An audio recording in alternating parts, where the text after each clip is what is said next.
Well, I'm just going to, I don't know if anybody has any questions, but I'll just start with, I want to say how proud I am that this group of people who are here in Illinois, they're Illinoisans and working with the Consul General from Ukraine, also here in Chicago, are making such a big difference in this important conflict that, that all Americans really are standing up and supporting, because this kind of aggression cannot go without response.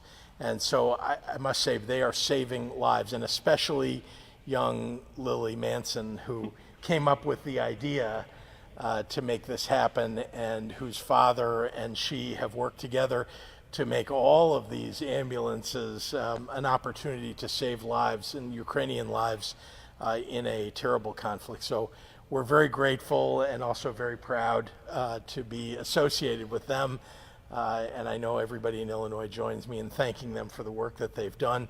And I'm happy to take any questions that you may have. Hey, Governor. Hey, how are you, Jeremy? AFSCME Council 31 announced that it came to a tentative agreement just after 12 a.m. on Saturday. Do you have any general reaction to this tentative agreement? And can you say how much money was added to the budget for fiscal year 2024 to accommodate this agreement? In answer to the first part of your question, no, because it is still being considered by their membership, and so I want them to have the opportunity to review it themselves and discuss.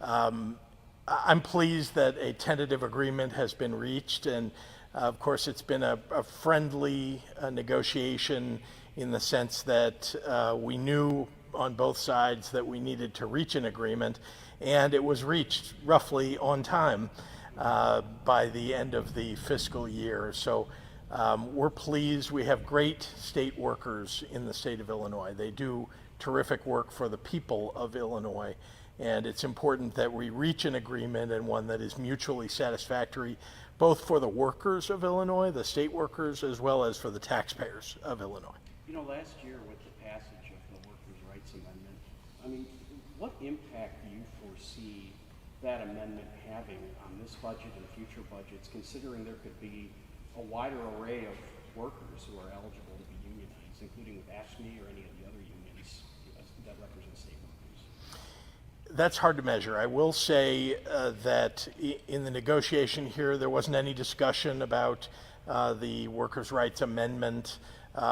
This negotiation looked very much like the negotiation 4 years ago that we had. I think, again, when you come to the table with goodwill in your heart to try to reach agreement, and I think both sides did that, even when sometimes you have small disagreements in the process, the end result will be one that we can all be proud of, and here we reached one that I think everybody is proud of. Governor, Mayor Johnson said on Monday that he was going to ask you to issue a declaration of disaster given the flood that affected Chicago and the suburban area.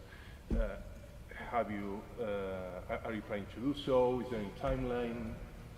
So the process, just so you know, is that the county has to declare the state of emergency, and then it comes to the state to declare a state of emergency. Obviously, where we know that a local government or a local city like Chicago, as big and important as it is, has a disaster like the one that occurred with flash floods, the state should step in and help, and we have been. Indeed, as you know, we've also been assisting in Springfield where there was high winds and power lines down and so on.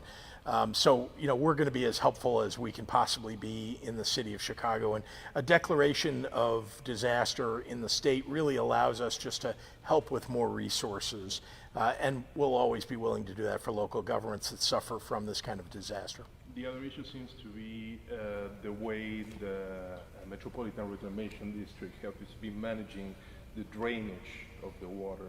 Is there any way the state can mediate between the suburbs and the city to decide who gets the water and who doesn't?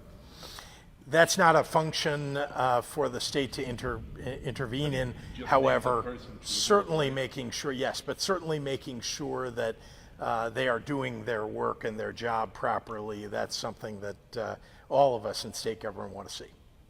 Yeah, thank you. You know what, I'm going to let the, well, I could tell you 51, not here, but 51 in total, right, that I've heard. Yeah, it's 50. But why don't we let